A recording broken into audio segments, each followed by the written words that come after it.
The beer mug shattered against the wooden floor with a violent crack that silenced Murphy's Roadhouse instantly. "You think you're something special?" Viper Jackson's voice cut through the sudden quiet like a blade, his massive hand wrapped around the collar of the small woman who'd been wiping down tables.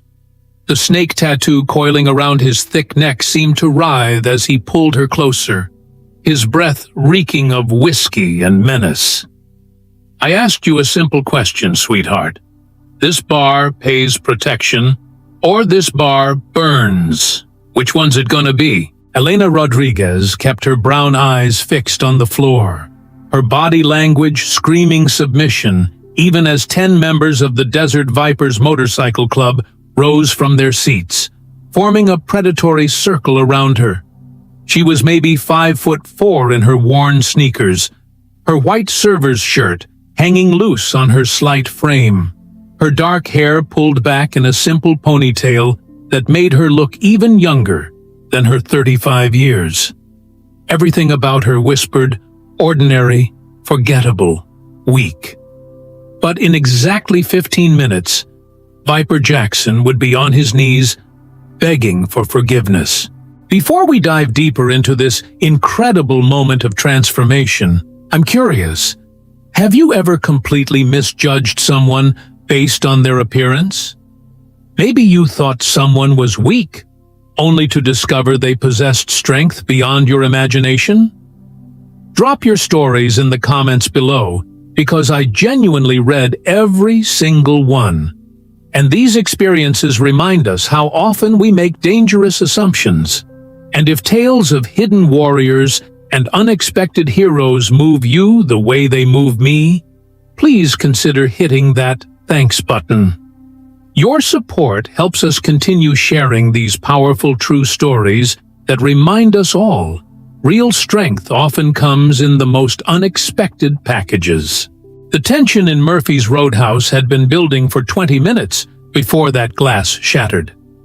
The Desert Vipers had rolled in just after 8 p.m., their Harleys announcing their arrival with a thunderous roar that made every patron in the small roadside bar tense up. This wasn't their first visit to establishments along the highway near Camp Pendleton, and their reputation preceded them like a dark cloud. 3 bars in the past month had mysteriously caught fire after refusing their protection services. 2 owners had ended up in the hospital with injuries that the victims claimed came from accidents. Elena had watched them enter while she methodically folded napkins at the service station, her movements precise and economical.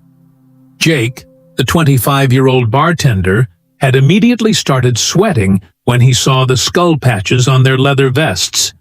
"That's them," he'd whispered to Elena. "The Desert Vipers. They're the ones who burned down Rossetti's place in Oceanside."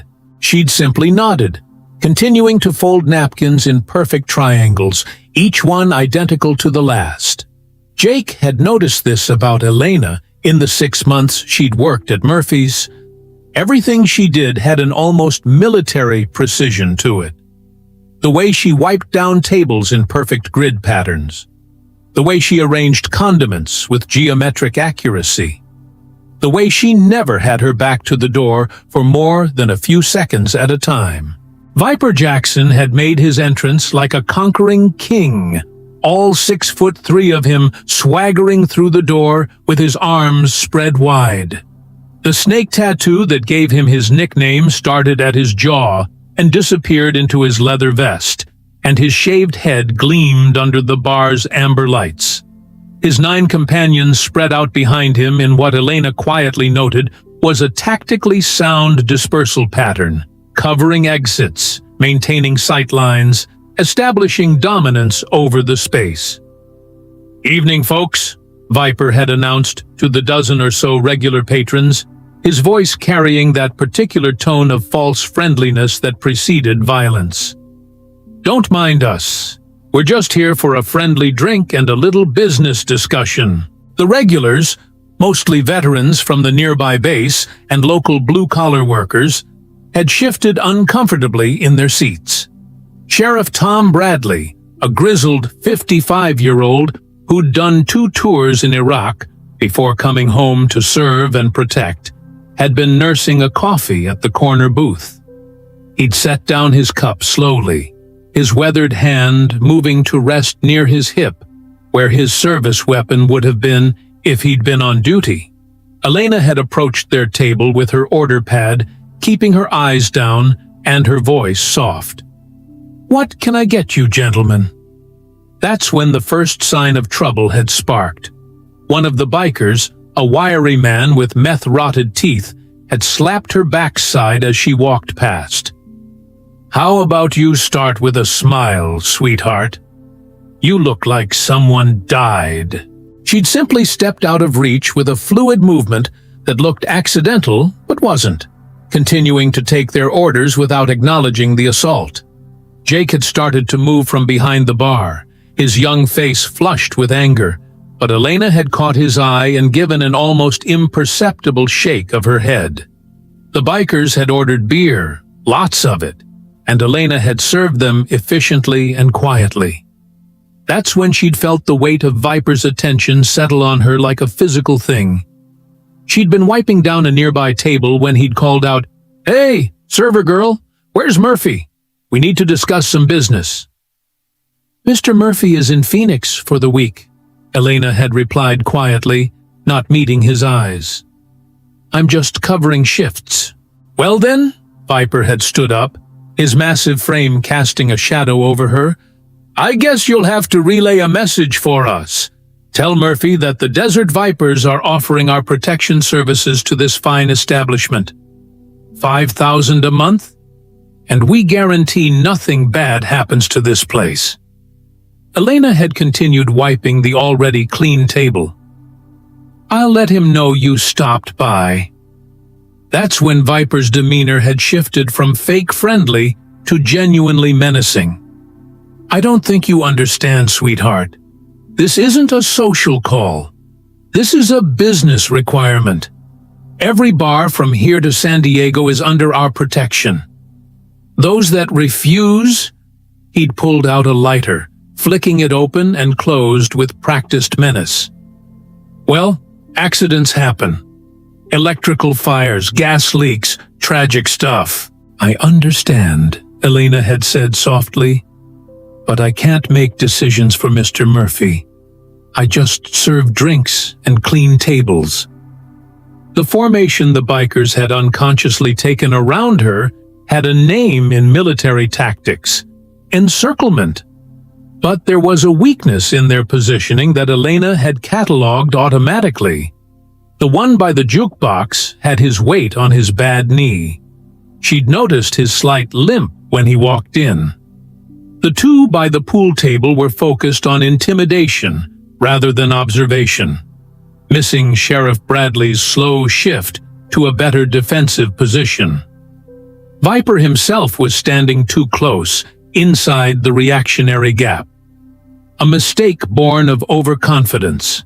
Elena's fingers had found the small piece of metal hanging from the chain around her neck, hidden beneath her loose shirt. The worn dog tag was warm against her skin, a reminder of who she used to be, who she was trying not to be anymore. 3 tours in Iraq and Afghanistan, 15 confirmed kills, 4 bronze stars, a Purple Heart. All of it locked away in a storage unit, along with her dress blues and her gunnery sergeant chevrons. She'd come to Murphy's looking for quiet, for peace, for a place where she could just be invisible and serve drinks to people who didn't know what it felt like to have blood on their hands. But trouble, it seemed, had a way of finding Marines, even retired ones trying to disappear into civilian life. Elena quickly checked her reinforced tactical smartphone, its military-grade aluminum casing cool against her palm. The device's encrypted communication capabilities and satellite connectivity were designed for extreme field conditions, a habit she couldn't break even in civilian life. The specialized security features meant she could call for backup that would actually understand the situation, though she'd sworn to herself she'd never need to use those contacts again. The phone went back into her pocket, as silently as it had emerged. "Look," Viper had said, his patience clearly wearing thin. "I'm trying to be nice here, but you're making this difficult. How about this? You seem like a smart girl. You convince Murphy to see things our way, and maybe I'll throw in a little bonus for you. What do you make here? Minimum wage plus tips? I could make sure you're taken care of." "Thank you, but I'm fine with my current arrangement," Elena had replied, finally looking up at him. Her brown eyes were calm, almost serene, which seemed to infuriate him more than defiance would have. That's when he'd reached out and wrapped his meaty fingers around her upper arm, squeezing hard enough to leave bruises. "Listen here, you stuck-up little— Sir, I'm going to have to ask you to take your hand off the lady." Sheriff Bradley had stood up, his voice carrying the authority of someone used to being obeyed. Even in civilian clothes, he had that unmistakable bearing of a career soldier. Viper had laughed, not releasing Elena's arm. "And what are you gonna do about it, old man? You're off duty, out of your jurisdiction, and outnumbered 10-1. Sit back down before you get hurt." But the sheriff hadn't backed down. And several other patrons— Elena noticed at least 5 were wearing unit pins or military tattoos— had shifted in their seats, ready to back his play. The air in Murphy's had grown thick with the promise of violence. "Tom, it's okay," Elena had said softly, using the sheriff's first name. "These gentlemen were just leaving." That's when Viper had made his crucial mistake. He'd yanked her closer, his other hand reaching for her collar. "You don't tell us when we leave. We leave when we're good and ready. And right now, I'm thinking we need to teach this whole bar a lesson about respect." The sound of chairs scraping against the floor had filled the bar as more patrons stood up. Jake had grabbed the baseball bat they kept behind the bar. But Viper's attention was entirely focused on Elena, on establishing dominance, on breaking what he saw as inappropriate resistance from someone who should have been cowering. "You know what your problem is?" He'd snarled, his face inches from hers. "You think you're better than us. Think you're too good to show proper respect.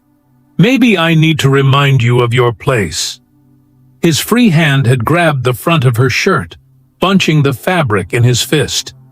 Elena had remained perfectly still, her breathing controlled, her eyes steady. To everyone watching, she looked like a terrified server trying not to provoke more violence. But Sheriff Bradley, with his 2 combat tours worth of experience, had seen something else. The way her weight had shifted to the balls of her feet. The way her hands had positioned themselves. The way she'd angled her body to create space for movement. "Last chance," Viper had growled. "You're going to call Murphy right now and tell him he's got a new business partner, or things are going to get very unpleasant for everyone here." "I can't do that," Elena had said simply. That's when the shirt had torn. The sound of ripping fabric was shocking in its finality, the white cotton parting from collar to mid-chest, as Viper yanked with all his considerable strength. Elena stumbled backward, the ruined shirt hanging open, revealing the black tank top underneath. But it was what that tank top revealed that changed everything. The silence that followed was absolute. Even the jukebox seemed to pause between songs, as if the universe itself needed a moment to process what had just been exposed. Across Elena Rodriguez's back, visible through the thin fabric of the tank top, was a work of art that told a story of service, sacrifice, and elite warrior status. The eagle, globe, and anchor of the United States Marine Corps spread majestically across her shoulder blades, The detail work so precise you could make out individual feathers on the eagle's wings. But it was the text beneath that made several veterans in the bar gasp audibly. First Force Recon was inked in bold letters, marking her as a member of one of the most elite special operations units in the Marine Corps. Below that, her designation, Gunny E. Rodriguez, 0311, the military occupational specialty code for infantry, the tip of the spear, the ones who go where others fear to tread. But the tattoo was only part of the story. Surrounding it were scars, the kind of scars that told their own tales to those who knew how to read them. A puckered bullet wound near her left shoulder blade, the telltale marks of shrapnel along her ribs. A long, jagged scar that disappeared beneath the tank top's hem, suggesting a blade wound that had required serious medical attention. Viper Jackson stood frozen, his hand still clutching the torn fabric, his mouth slightly open as his brain tried to process what he was seeing. Behind him, his fellow desert vipers had gone equally still, the predatory confidence draining from their faces like water from a broken cup. "Force Recon," Sheriff Bradley breathed, his voice carrying clearly in the silence. Holy hell! The transformation in Elena's bearing was subtle but unmistakable. She hadn't moved, hadn't taken a fighting stance, hadn't done anything overtly threatening. But something in the way she held herself had changed, like a switch being flipped from civilian to warrior. Her shoulders squared, her chin lifted, and when she finally spoke, her voice had lost its soft, submissive quality. "Mr. Jackson," she said, using Viper's real name, which she shouldn't have known, "I believe you owe me an apology for destroying my property." The shift in the room's atmosphere was palpable, like the pressure change before a thunderstorm.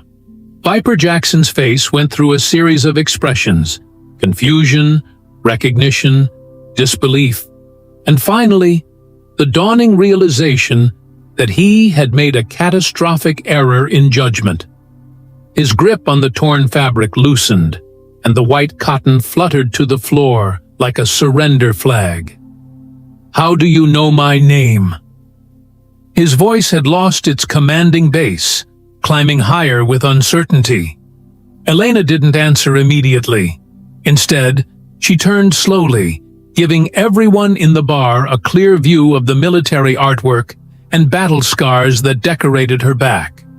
Several phones had appeared, people recording what they sensed was a moment they'd want to remember. But Elena didn't seem to notice or care. "Stephen Jackson," she said calmly, "dishonorably discharged from the Army 6 years ago for stealing and selling military equipment.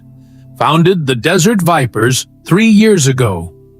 Currently wanted for questioning in 4 arson cases and 2 aggravated assaults." She paused, letting that sink in. "I make it my business to know who's threatening the establishments in my area of operation." "Your area of—" Viper started, then stopped, the full implications hitting him like a sledgehammer. From the corner booth, a grizzled man in his 60s slowly stood up. Elena had served him coffee every Tuesday for 6 months, never knowing he was Colonel Mike Harrison, retired, Medal of Honor recipient.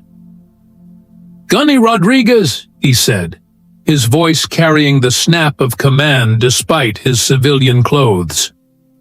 "First Force Recon. I remember you now. Operation Phantom Fury, Fallujah, 2004. Elena's stance shifted slightly, an unconscious response to a superior officer. "Sir, you're the one who held that schoolhouse for 17 hours with a broken rifle and 3 magazines of ammunition, while the evac choppers tried to get through." It wasn't a question. "I had help, sir. Lance Corporal Williams and PFC Chen." Her voice caught slightly on the names. They didn't make it out. Another patron stood up, Maria Santos, who ran the flower shop down the street. Nobody knew she'd been a Navy corpsman attached to Marine units. "I was at Camp Leatherneck when they brought you in. 60% burns, 3 bullet wounds, enough shrapnel in you to set off a metal detector at 50 yards. The doctors said you'd never walk again." "Doctors can be wrong," Elena said simply. The Desert Vipers were backing toward the door now, their earlier formation completely broken. But they found their path blocked by 5 men who had quietly repositioned themselves during the conversation. Each one had the bearing of someone who'd seen real combat, not the bar fights and intimidation tactics the bikers were used to. "Leaving so soon?" asked one of them, a Hispanic man with sergeant's stripes tattooed on his forearm. "But you haven't apologized to the lady yet." Viper's face flushed red, caught between humiliation and his need to maintain face in front of his crew. "Look, we didn't know she was... if we'd known..." "Known what?" Elena stepped forward, and despite being nearly a foot shorter than Viper, he took an involuntary step back. "That I'd bled for this country? That I'd earned the right to be treated with basic human dignity? Or just that I could hurt you in ways you can't even imagine?" During the tense confrontation, Elena's hand moved unconsciously to her lower back, where she kept a compact medical kit hidden beneath her server's apron. The professional-grade trauma supplies included military hemostatic agents and combat medications designed for battlefield emergencies. The advanced clotting compounds and pain management solutions had saved lives in Iraq and Afghanistan, tools she still carried out of habit, because a Marine is always prepared, even when serving drinks in a roadside bar. The weight of the kit was reassuring, though she prayed she'd never need to use it again. "All of the above," Viper admitted, his voice small. Sheriff Bradley had moved closer, his hand resting casually on his phone. "Ms. Rodriguez, would you like to press charges for assault? We have plenty of witnesses to the unwanted touching and destruction of property." Elena considered for a moment, then shook her head. "No need, Sheriff. I think Mr. Jackson and his friends were just leaving, and they won't be back. Will you, Mr. Jackson?" The threat in her voice was subtle but unmistakable. Viper nodded rapidly, his shaved head bobbing like a dashboard ornament. "No, ma'am, we won't be back. In fact, we'll make sure everyone knows Murphy's is off-limits, completely off-limits." "And the other establishments you've been threatening?" Elena's tone suggested this wasn't a request. We'll reconsider our business model," Viper stammered. "Kneel." The command cracked like a whip, and Viper found himself dropping to his knees before his conscious mind could process what was happening. It was the voice of someone used to absolute obedience in life-or-death situations. "Ma'am?" He looked up at her, confused and terrified in equal measure. "You assaulted me, destroyed my property, threatened my workplace and my colleagues." Elena's voice was calm, almost conversational. "In some parts of the world I've operated in, you'd already be dead. But we do things differently here. So you're going to apologize. Properly. And then you're going to leave. And you're going to spread the word that this entire county is under the protection of Marines who've seen scarier things than you on our easiest days." Viper's apology was stuttering but sincere, delivered on his knees in front of his entire crew and a bar full of witnesses. When Elena finally nodded her acceptance, he scrambled to his feet and headed for the door, his fellow Desert Vipers following like whipped dogs. At the threshold, he turned back. "Can I ask?" Why hide it? Why pretend to be just a server? Elena's expression softened slightly. Because, Mr. Jackson, real warriors don't need to advertise. We don't wear our strength on the outside. We carry it quietly and use it only when necessary.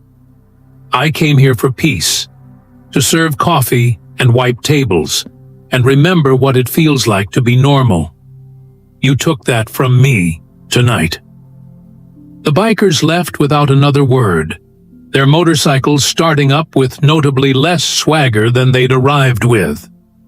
Through the window, patrons watched them disappear into the night, and everyone somehow knew they wouldn't be back. The bar remained quiet for a long moment after they left. Then Colonel Harrison spoke up. "Gunny, if you don't mind my asking, what are you doing here? With your record, you could be doing anything. Private security, law enforcement, teaching at Quantico." Elena picked up her torn shirt from the floor, folding it with the same precision she'd shown with the napkins.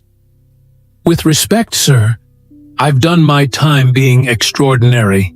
I've been the tip of the spear, the first one through the door, the last one out. I've got 47 confirmed kills and probably twice that unconfirmed. I've got a box full of medals in a storage unit and nightmares that wake me up at 0300 every night." She moved behind the bar, pulling out a spare Murphy's Roadhouse shirt from the employee cubby. "I came here because nobody knew who I was, because I could pour coffee for construction workers and not have them thank me for my service with that look in their eyes. You know the one, sir. The one that's equal parts awe and pity and fear." "But they ran you out," Maria Santos said softly. "Those pendejos took your peace." "No," Elena said, slipping on the fresh shirt and buttoning it with steady hands. "They reminded me of something I'd almost forgotten. That peace isn't something you find by hiding. It's something you create by standing your ground." Jake, who had remained frozen behind the bar throughout the entire confrontation, finally found his voice. "Elena, I had no idea. 6 months we've worked together, and I never—" "That was the point, Jake." She smiled at him, and it was the first genuine smile anyone had seen from her. "I didn't want to be Gunnery Sergeant Rodriguez, Force Recon Marine. I wanted to be Elena, the woman who makes sure your coffee's always fresh and your tables are clean." "But you're a hero," someone called out from the back of the bar. Elena's expression hardened slightly. "No, Williams and Chen were heroes. They died protecting civilians. I'm just someone who was too stubborn to die and too damaged to do anything else but survive."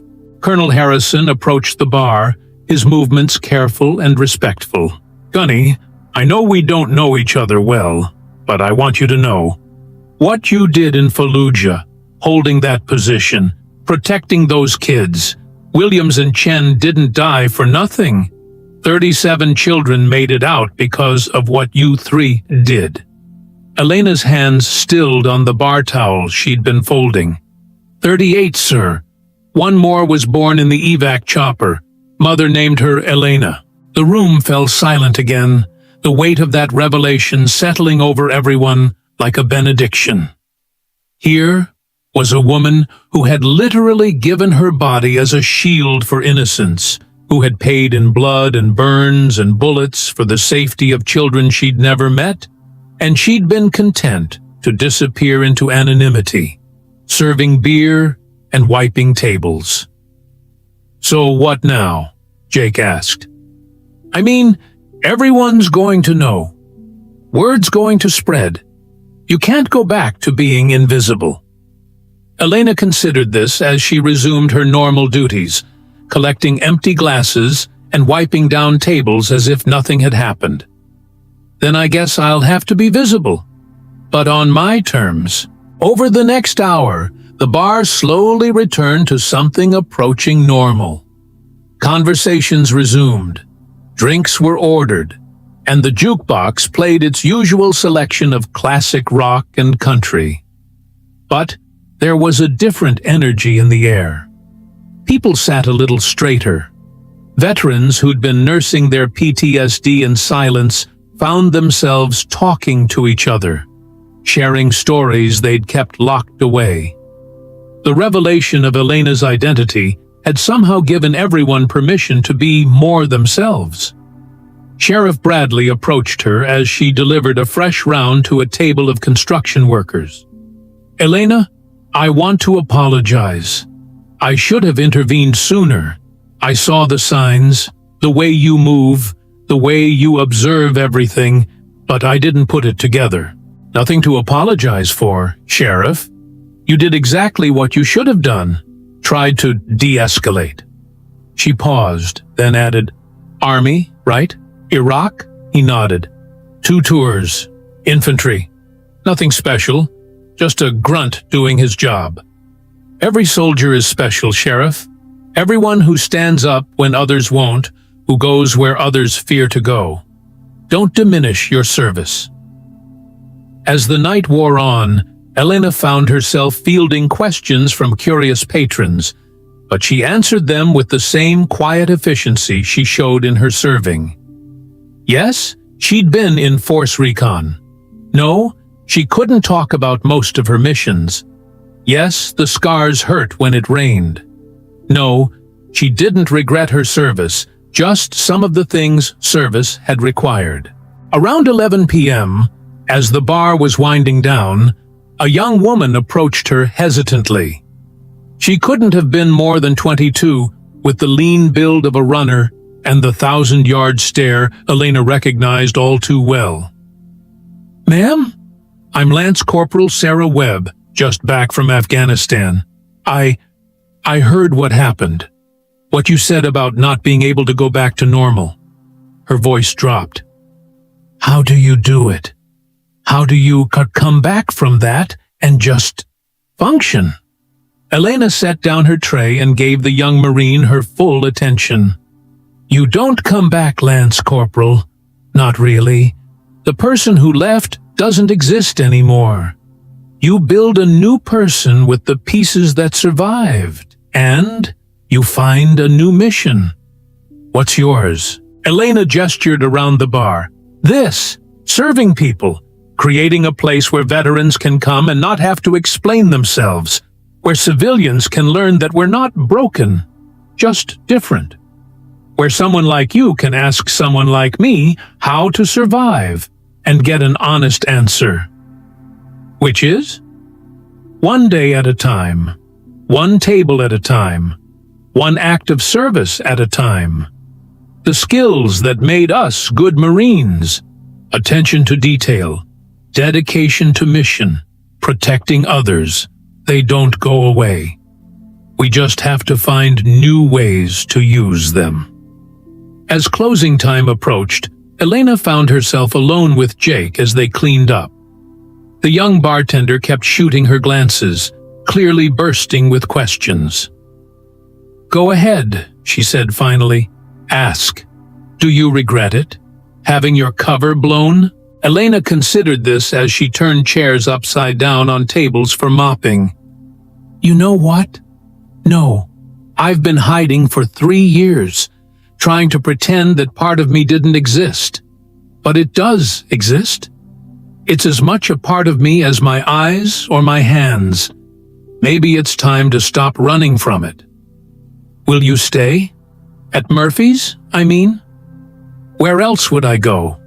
This is my post now, and Marines don't abandon their posts."